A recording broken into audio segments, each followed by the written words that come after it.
La mesa que viene es una mesa multitudinaria. El título es Hacia una nueva política democrática, poder ciudadano y justicia.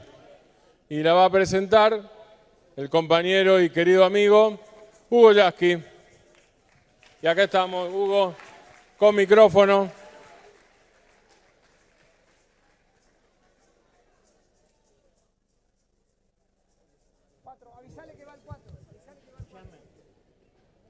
No sé si los maestros necesitan micrófono. ¿Los maestros necesitan micrófono, Hugo? Necesitamos un intervalo. Bien, bien. No, aquí... Vamos a poner los sillones. Bien. Están acomodando sillones. Buenas tardes a todas y todos. Fuerza. Ahora vamos a poner unos sillones que faltan.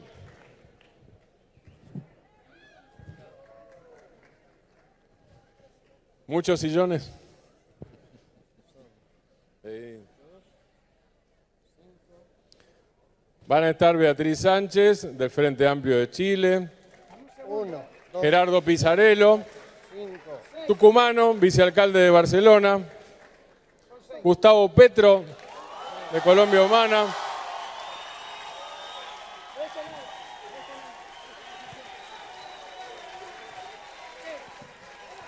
Joana Mortagua, de Portugal. Juan Grabois. Y Lindbergh Farías, senador de Brasil. Vayan acomodándose.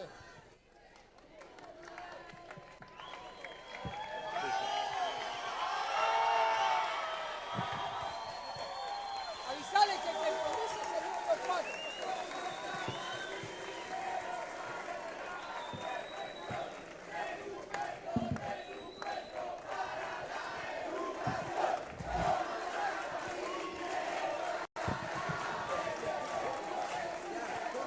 Bueno.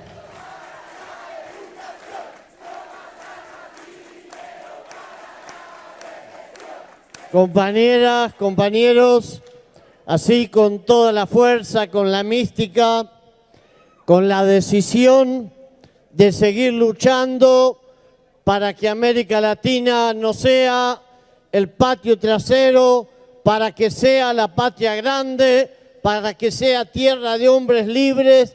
Empezamos este panel y le vamos a pedir a la compañera Beatriz Sánchez del Frente Amplio de Chile.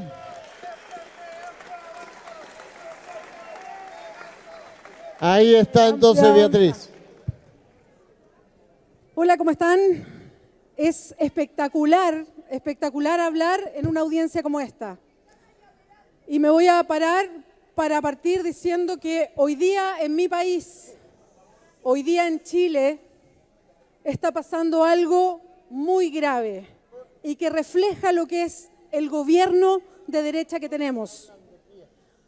Hoy día en Chile, hace solamente 2 o 3 días, asesinaron a un mapuche de 24 años.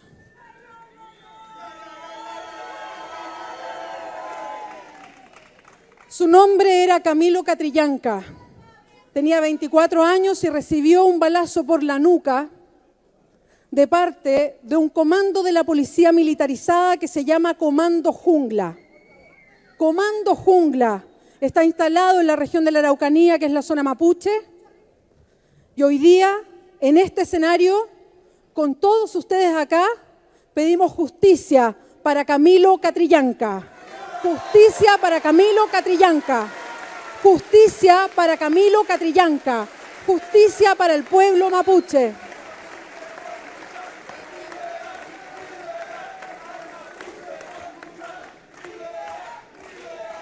Al mapuche por luchar. Libera. Quería partir diciendo eso porque no puede estar ajena a una conversación como esta. Yo vengo de Chile y hoy día 19 de noviembre se cumple exactamente un año desde la elección de la primera vuelta que nos dio 20 puntos en la elección presidencial como Frente Amplio.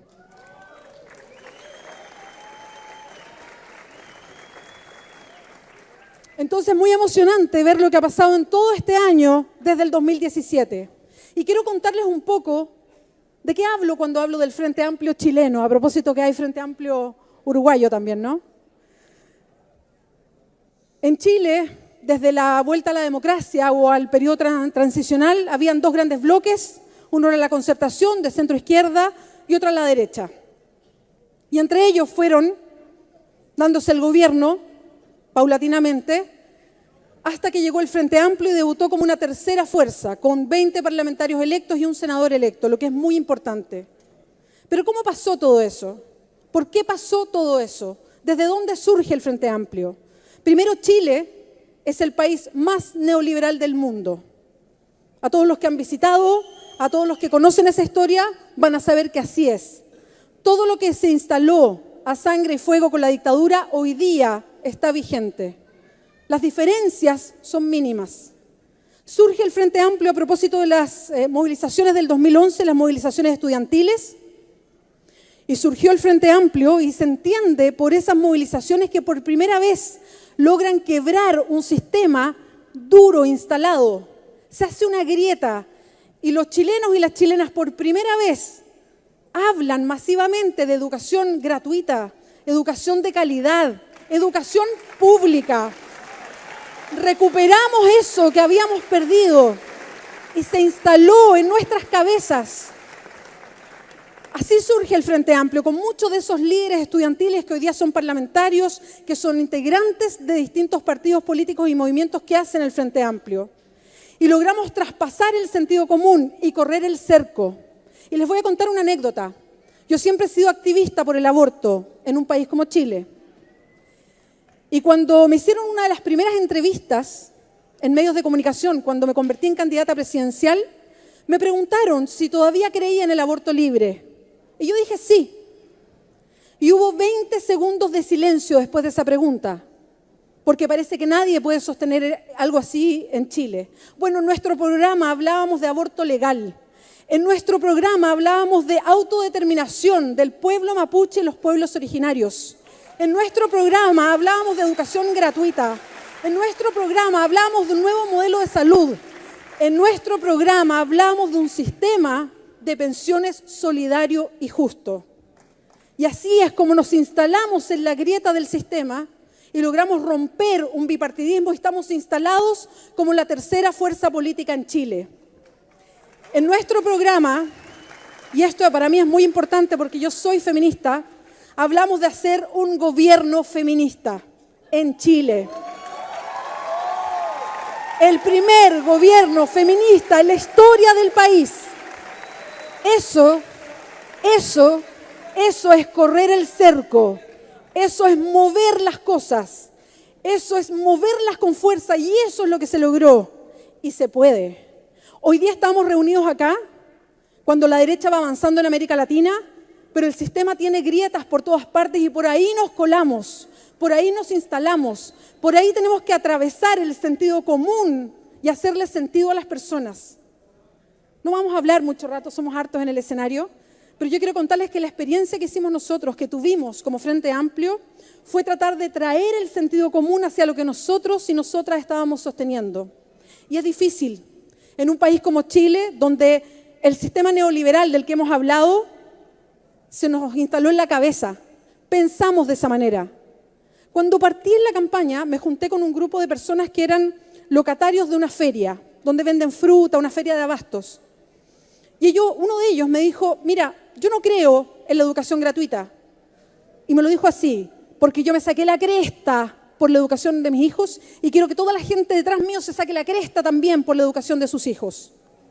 Y el ánimo en ese momento se me fue a los pies. Y yo dije, ¿cómo con un proyecto que busca cambios estructurales, donde hablamos de educación gratuita, cómo le hacemos sentido a gente que tiene el sentido en otro lado? Que cree efectivamente que hay meritocracia, que tenemos libertad para decidir cuando no existe tal libertad. ¿Cómo lo hacemos entonces? Y ahí está el desafío. Hay que hablarle al hombre, a la mujer común. Hay que hablarle en su propio lenguaje. Tenemos desde la izquierda que hacernos cargo de los miedos que tiene la gente. Yo vengo de un país donde hay miedo constante a todo, a perder el trabajo, a la delincuencia, al narcotráfico, a tener una enfermedad grave, a envejecer. Hay miedo constante. Y desde la izquierda tenemos que entender que esa es la ciudadanía y tenemos que hablarle a esa ciudadanía. Tenemos que hablarle de derechos, porque yo creo en los derechos de las personas, son parte de los derechos humanos, pero también tenemos que reconocer los miedos y darle seguridad. Tenemos que hablar de que queremos orden, un país ordenado, un país que funcione. Queremos que exista seguridad en los trabajos. Tenemos que hablar de la economía, pero no de la cifra grande, sino de la economía de cada uno, de lo que pasa en nuestras casas. Tenemos que hablar de nosotras y nuestros derechos. Tenemos que llevar esa conversación a la mesa cotidiana, tenemos que llevarla al doméstico, tenemos que atravesar todo lo que nos pasa y todo lo que nos separa para instalarnos en la mesa del comedor de la gente. Cuando miro hace un año y veo todo lo que pasó y me acuerdo, y me emociono además, pienso que lo que logramos, porque he aprendido mucho este año, lo que logramos hacer es que el Frente Amplio se transformó en una conversación de la mesa del comedor de las casas. A la hora de almuerzo, a la hora de once, a la hora de la cena. Fue una conversación cotidiana. La gente hablaba de ¿por quién vas a votar? Fuimos politizando una conversación cotidiana en un país que rechaza la política. Y ahí está la gracia. Eso tenemos que hacer. Y se hace con alegría. Se habla de políticas públicas con cariño. Se habla de amor. Se habla de ser felices. Eso también es política. Eso es muy importante porque se hace desde la cabeza, pero con el corazón también.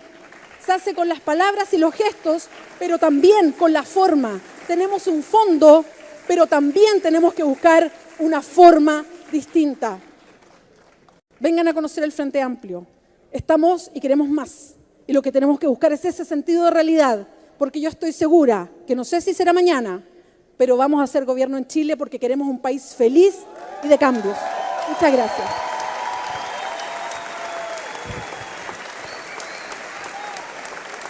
Fuerte el aplauso para la compañía del Frente Amplio. Exacto.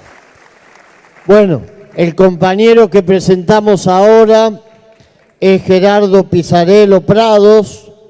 Es un compañero, hijo de un desaparecido, hijo de un militante de la Unión Cívica Radical, que también era abogado, Ángel Pisarello, así que es un orgullo. Las historias de vida se encuentran en puntos distantes. El compañero milita en Cataluña y es un honor presentarlo en este encuentro.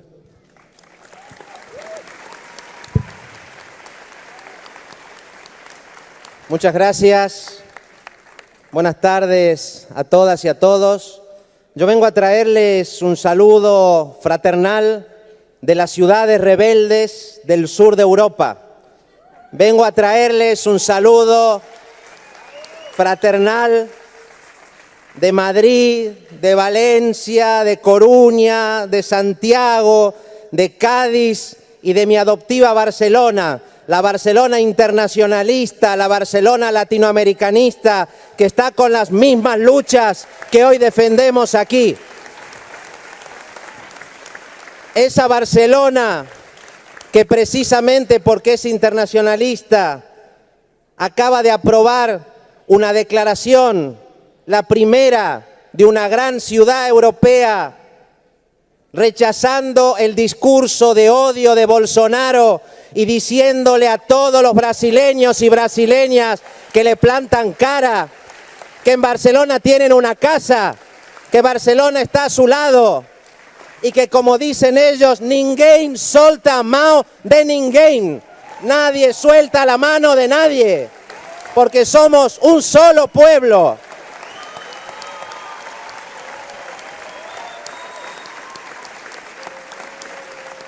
Yo vengo de una experiencia que no sería posible sin el movimiento de los indignados, que no sería posible sin toda la gente que ha luchado por el derecho a la vivienda, sin toda la gente que ha participado en huelgas contra las políticas neoconservadoras.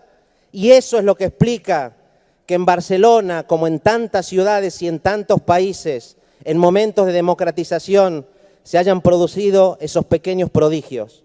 Por ejemplo, que en Barcelona por primera vez en la historia haya una alcaldesa mujer, de origen popular y feminista.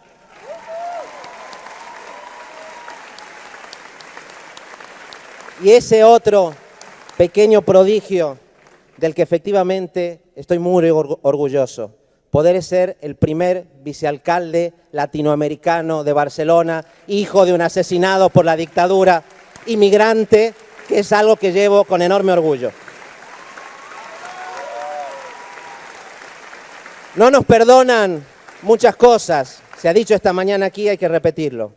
Nosotros llevamos 3 años en el gobierno, 3 años y medio en los que hemos cometido errores, sin duda, como todos, pero en los que no nos hemos envilecido ni nos hemos convertido en todo aquello contra los que nos levantamos.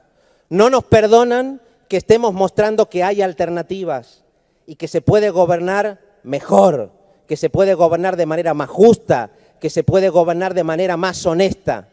No nos perdonan que estemos haciendo, también en Barcelona, también en Madrid, también en muchas ciudades del sur de España, lo que ha llevado a Lula a la prisión, destinando nuestros presupuestos no a privilegiar a los barrios más ricos de la ciudad, sino invirtiendo esos dineros en los barrios que más los necesitan, garantizando que nuestros chicos puedan comer, garantizando que haya plata para educación, para salud. Eso no nos lo perdonan. No nos perdonan que defendamos lo que defendió Gustavo Petro cuando fue alcalde de Bogotá, que fue enfrentarse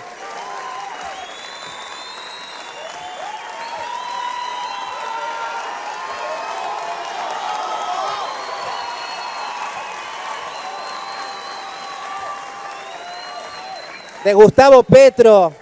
Aprendimos que el municipalismo, para ser transformador, tiene que estar dispuesto a enfrentarse a los grandes lobbies, tiene que estar dispuesto a enfrentarse a los que querrían que el agua sea un privilegio para pocos y no un bien común, a los que querrían que la energía sea un privilegio para pocos y no un bien común, que hay que ser capaces de decirle, en nuestras ciudades no gobiernan los grandes lobbies, en nuestras ciudades gobierna la gente. Eso es tener una ciudad democrática.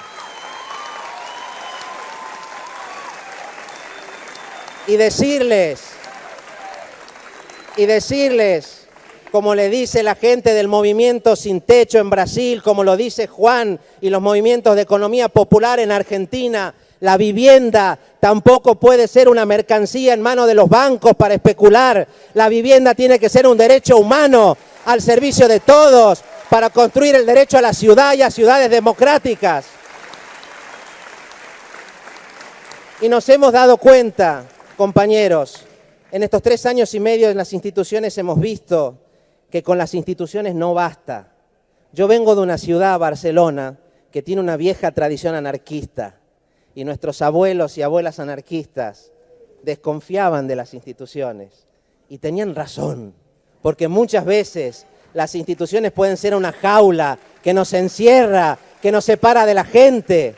Por eso no tenemos que olvidar que los grandes cambios se producen solo si la gente está ahí afuera para apoyarlos, si la gente está afuera para organizarse. En Barcelona no avanzamos ni un paso sin ese apoyo.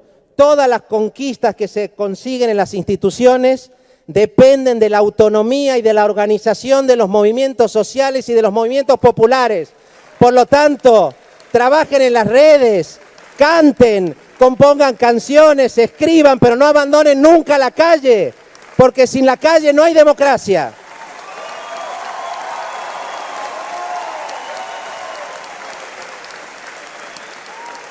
Y acabo.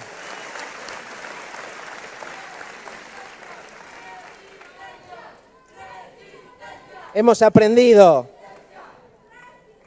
que cada uno resiste en su barrio, en su vida cotidiana, pero que solas y solas no podemos. que tenemos que trabajar juntas y juntos, que tenemos que unirnos. Nos querrían solos, pero nos tienen que tener en común, porque cuando estamos juntos es cuando se pueden hacer esos grandes avances civilizatorios, esas grandes conquistas democráticas. Es por eso, porque Barcelona nunca perdió su conciencia internacionalista. Por eso Barcelona lo primero que hizo, y con muchísimo orgullo, fue recibir a las abuelas de Plaza de Mayo en el ayuntamiento para decirles: abuelas de la plaza, esta casa también es de ustedes. Y por eso Barcelona se levantó para decir que nosotros no nos olvidamos de Mariel Franco, que nosotros no nos olvidamos de Berta Cáceres, que nosotros queremos que el Frente Amplio se abra paso en Chile para que haya un Chile nuevo, que homenajee la memoria de Salvador Allende.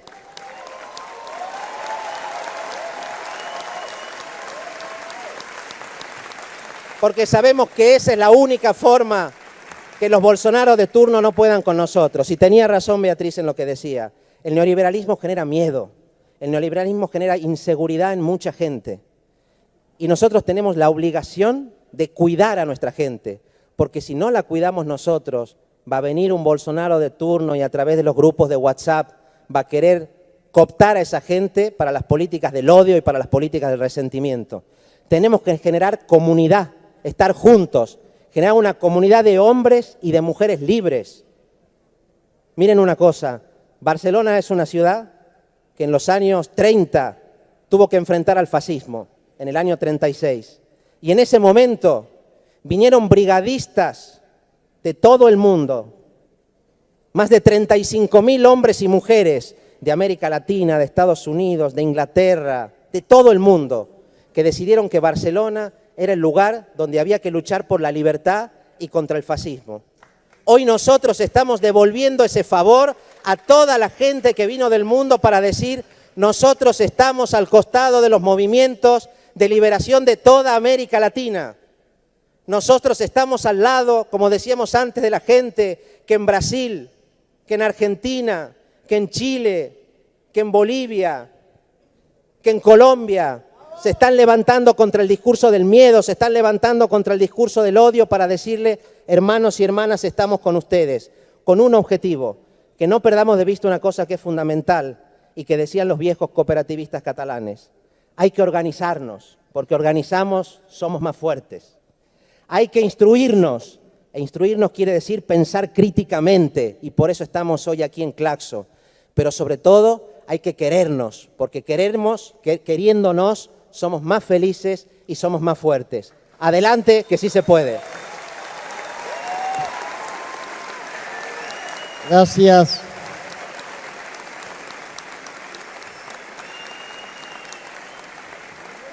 Y ahora vamos a presentar al compañero que en la elección última en Colombia logró más de 8 millones de votos, el 43%, la esperanza para una Colombia libre y en paz.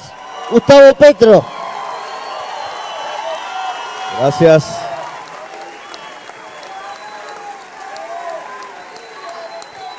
Gracias. Hay cierta mayoría colombiana en el auditorio.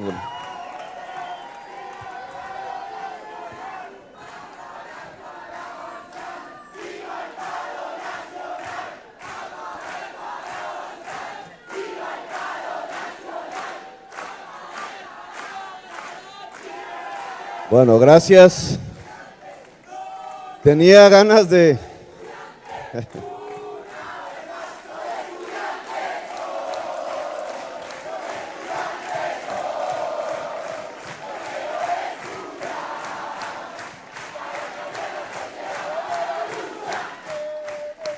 Gracias.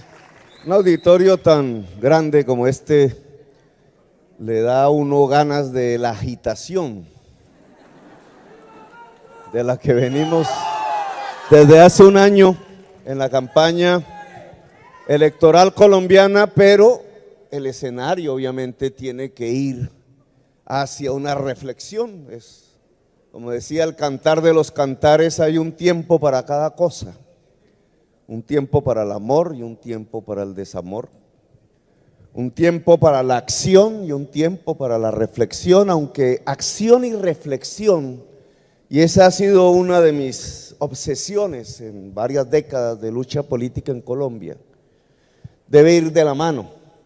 Es lo que se denomina la praxis, intentar alumbrar la acción política con la teoría e intentar alumbrar la teoría con la acción política, porque si no, o en la acción política sin cerebro vamos al abismo y nos estrellamos y fracasamos radicalmente, o la teoría sin la acción política es simple papel para que se lo coman los ratones en las bibliotecas.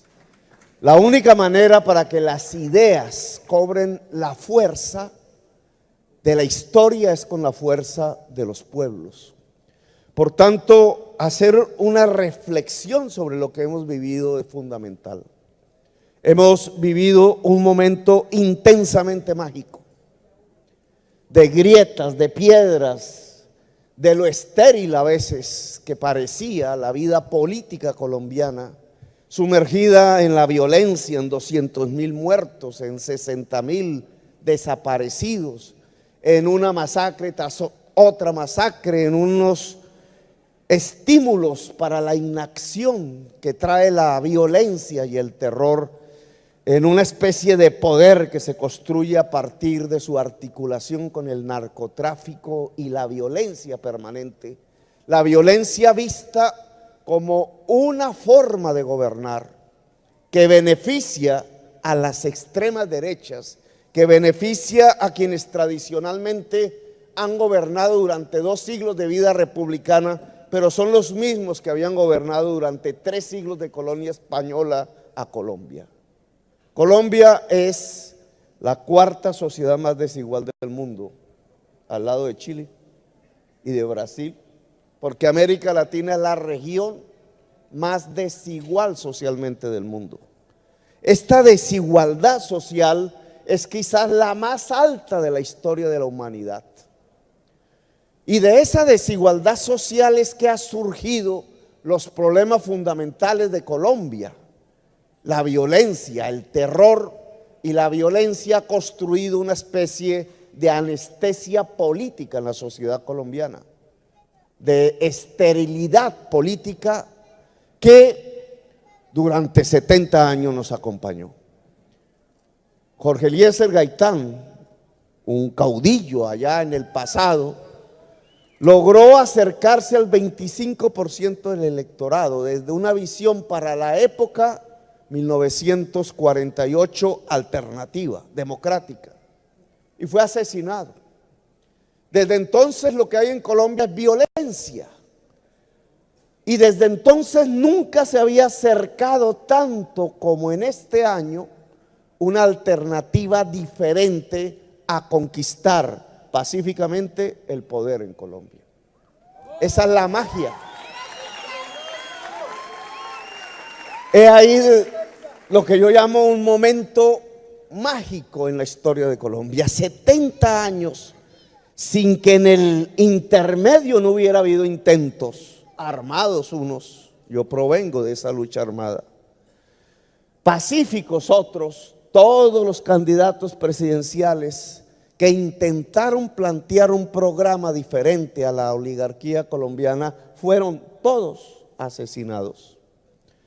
Galán, Jaramillo, Pardo Leal de la Unión Patriótica, Carlos Pizarro del M-19 al que pertenecí, uno tras otro iban cegando esperanzas, y solo hasta ahora es que la sociedad colombiana toca, esperanzada, la posibilidad de ganar el poder. Yo creo que lo ganamos, entre otras cosas. Creo que hubo fraude, pero no tanto el recuento de lo vivido mágicamente, sino la reflexión sobre eso. ¿Qué fue lo que permitió que 8 millones de ciudadanos y ciudadanas colombianas se aglutinaran en toda su diversidad en las regiones de Colombia a levantar esta bandera de la Colombia humana?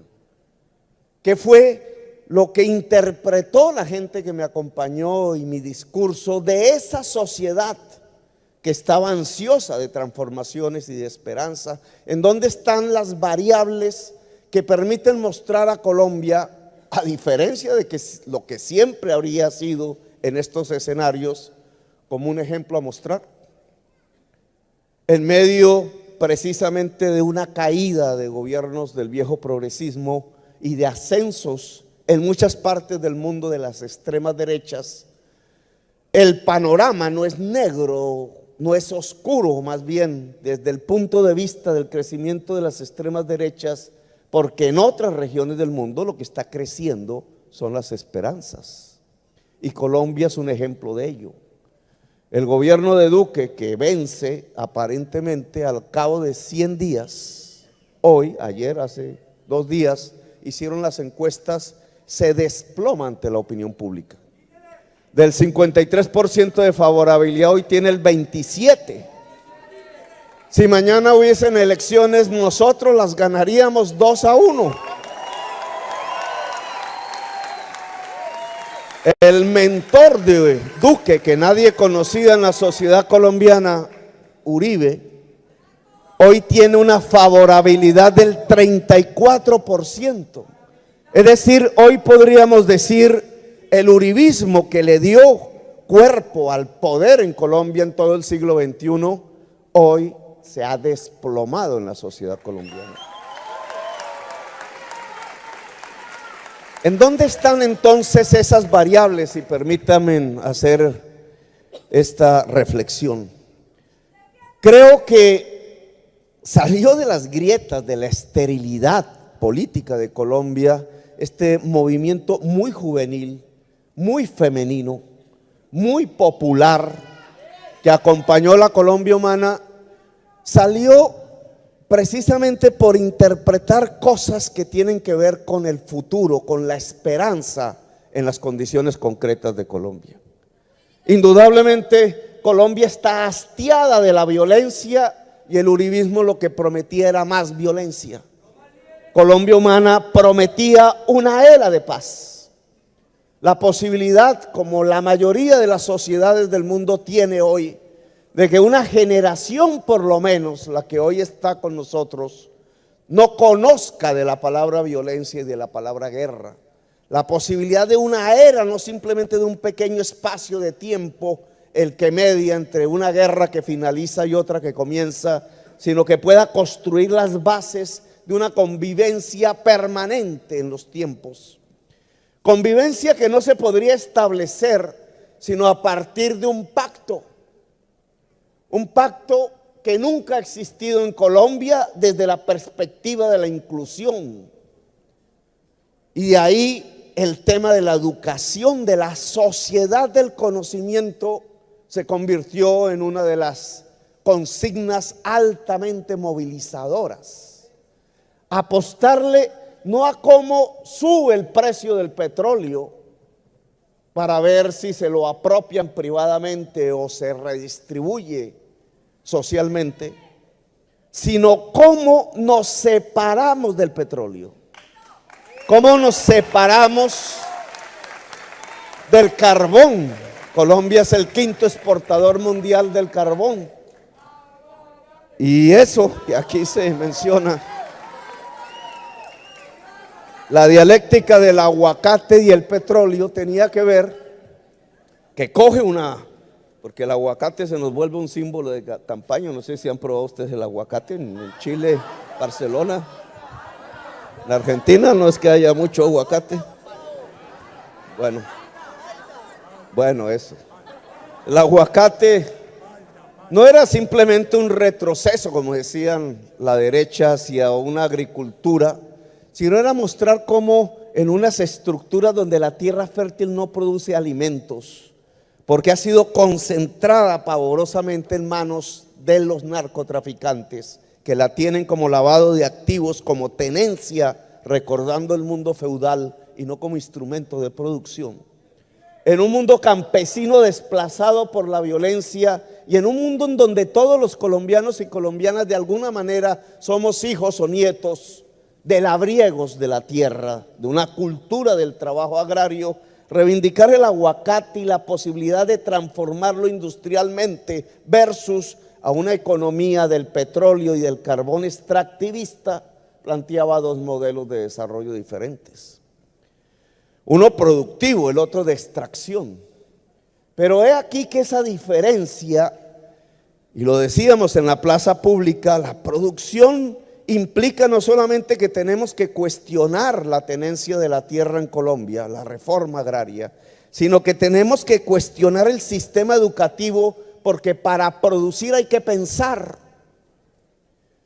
hay que tener conocimiento, y no solamente el conocimiento antiguo de las sabidurías populares. La producción en el siglo XXI implica el conocimiento.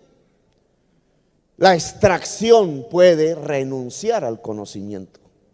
Extraer petróleo y carbón tiene unas técnicas, unos saberes, pero reducidos. Mientras cultivar la tierra y la industria implica puestos de trabajo por millones, la extracción de materiales apenas unos decenas de miles de puestos de trabajo. La sociedad extractivista vive de la renta y por tanto sus luchas políticas son altamente violentas y corruptas alrededor de cómo apropiarse del dinero fácil. La sociedad productiva es una sociedad más sostenible.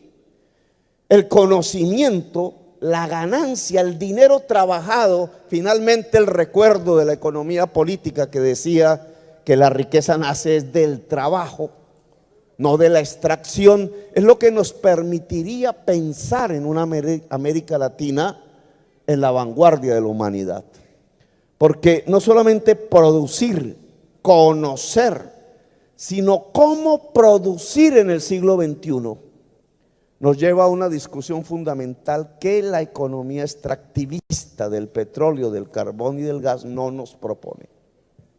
Cómo producir es cómo sostener la vida en el planeta. Y permítame, yo estoy ya un poco, he hecho discursos de 3 horas, así que usted me corrige, me disciplina. Este tema del cómo producir hoy en el siglo XXI, en base al conocimiento, nos lleva a una discusión dentro del progresismo latinoamericano, que lo planteamos con relativo éxito en Colombia. Cómo producir implica un relacionamiento nuevo con la naturaleza, mientras el extractivismo nos plantea vivir incluso con relativa justicia social, pero insostenible, de exportar petróleo, carbón y gas, hacia ser uno de los pilares de la actual sociedad fósil que produce el cambio climático, que nos pone en la frontera de la extinción vital, que genera esta crisis civilizatoria en el mundo, que provoca ese pánico de la clase media que siente ante la información que de una manera u otra recoge de que el tiempo final del consumo exorbitado ha llegado, y le da miedo y apuesta, como en 1933, a las extremas derechas, en mi opinión no tan sosteniblemente como en aquel momento, porque hay una crisis de civilización derivado, si me lo permiten teóricamente, y discúlpenme, de mirar químicamente en la atmósfera lo que ya Marx había analizado como la acumulación ampliada del capital. La acumulación ampliada del capital, producir más para vender más, para ganar más, en un incesante movimiento que recorre hasta el último rincón, no del planeta geográficamente, sino de la existencia humana de una manera más intensiva, que es lo que llaman ahora el neoliberalismo. Esa acumulación ampliada del capital tiene un reflejo en la química de la atmósfera que Marx no encontró. Es el crecimiento de los gases efecto invernadero por el carbón, el petróleo y el gas. Y por tanto el cambio del ciclo del agua, y por tanto la posibilidad de la extinción de la humanidad y de la vida toda. La contradicción fundamental que vio Marx en el siglo XIX entre capital y proletariado pareciera hoy recorrer otro tipo de contradicción fundamental que es entre capital y vida. Y por tanto, cuando uno examina el progresismo en América Latina, encuentra un progresismo que se ata, en mi opinión, anacrónicamente al petróleo, al carbón y al gas. Es decir, al sustento de la muerte en el planeta Tierra y funcional al capital fósil de hoy. ¿Podía prosperar ese progresismo? Discusiones tuvimos, pero ese progresismo no se podía sostener. Porque la única manera de sostener un progresismo es ligándolo no a los factores de la muerte, la tanatospolítica, sino a los factores de la vida, la biopolítica. Y si el progresismo se liga a la vida, entonces tiene que reivindicar el aguacate y no el barril del petróleo. Tiene que reivindicar el conocimiento y no la renuncia al saber. Tiene que reivindicar las energías limpias y no las energías fósiles. Tiene que reivindicar en el conocimiento la red y la informática. Rifkin es el que habla con Mason que una articulación entre esta sociedad del conocimiento, entre esta red de informática cada vez más potente, abundante en información, y la energía limpia que se puede generar democráticamente usando el agua, el sol, el viento, nos da las condiciones objetivas de una nueva manera de producir, de relacionarnos, de tener una cultura. La cultura de la vida, la biopolítica tiene que reivindicar la diversidad de la vida. Por eso lo que surge en las plazas de la Colombia humana es la diversidad de la sociedad colombiana. Multicolor, no permitimos que los pueblos se uniformen con un solo color. Con una intensidad democrática. La plaza pública vuelve a ser en Colombia el ágora que aún mantenemos hoy.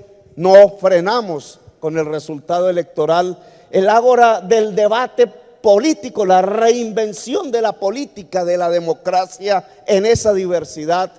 Por eso incluso se acaban las elecciones y de una vez salen a las calles centenares de miles de estudiantes universitarios en toda Colombia luchando por la educación pública.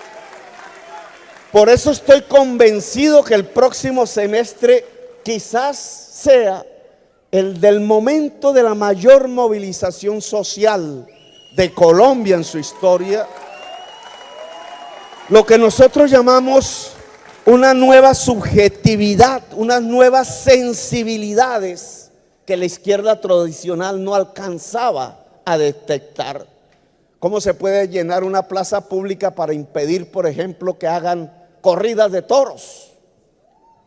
La izquierda tradicional no sabía que eso era una reivindicación y resulta que hoy centenares de miles de jóvenes y no tan jóvenes estarían dispuestos a evitar que una tradición española como esa, colonial, no se verifique más en las ciudades de Colombia por un cambio de subjetividad, de sensibilidad. Y es que esa juventud nota, siente que su propia existencia depende del respeto al animal, que si se respeta al animal se respeta la naturaleza, y que si hay un respeto a la naturaleza, conferirle a la naturaleza derechos, entonces tenemos la base de una nueva sociedad que permita la vida toda en el planeta Tierra, incluida la humanidad. Que el uso de la bicicleta versus el carro en la ciudad, que impedir que talen el árbol, que luchar contra el fracking, que ordenar el territorio alrededor del agua, que propugnar porque la tierra produzca alimentos para los seres humanos antes que alimentos para los carros, las biomasas, etcétera, va condicionando lo que nosotros llamamos el surgimiento de las nuevas ciudadanías, las ciudadanías libres de Colombia, que creo yo, tengo la esperanza, van a triunfar en el corto plazo. Van a garantizar una transformación de la sociedad colombiana. Por eso, mientras si Bolsonaro crece por un lado, la democracia crece por el otro. Por eso no estamos en un mundo pesimista. Lo que pasa es que la geografía cambia, pero lo que estamos es en el mayor momento de tensión política de la humanidad, porque la humanidad percibe el fin de los tiempos o la posibilidad de reconstruirse civilizatoriamente en su propio planeta alrededor de la vida. Y el progresismo latinoamericano, en vez de anclarse en una alianza con Arabia Saudita a ver si sube el precio del petróleo, o en una extraña alianza con Trump, a ver si Trump, negando el cambio climático, puede ayudar a que el precio de las materias primas latinoamericanas crezca. En vez de hacer esa alianza, yo diría diabólica, discúlpenme la palabra, tiene que hacer una profunda alianza con la vida. Porque en esa profunda alianza con la vida es que se puede generar la esperanza en las mayorías de la sociedad latinoamericana, seducir las mayorías de la sociedad latinoamericana y por tanto posibilitar una nueva era de transformaciones, pero no mirando el siglo XX, la estética y la antiestética de la izquierda del siglo XX, sino mirando este siglo, el siglo XXI, que puede ser el siglo de la vida o que puede ser el siglo de la muerte en el planeta Tierra. El progresismo con la vida, la Colombia humana con la vida, jamás con la muerte, la Colombia toda alrededor de una democracia intensa, profunda y diversa, la Colombia toda alrededor de la posibilidad de construir una era de paz que nunca hemos tenido en nuestra historia. Muy amables, gracias por haberme escuchado.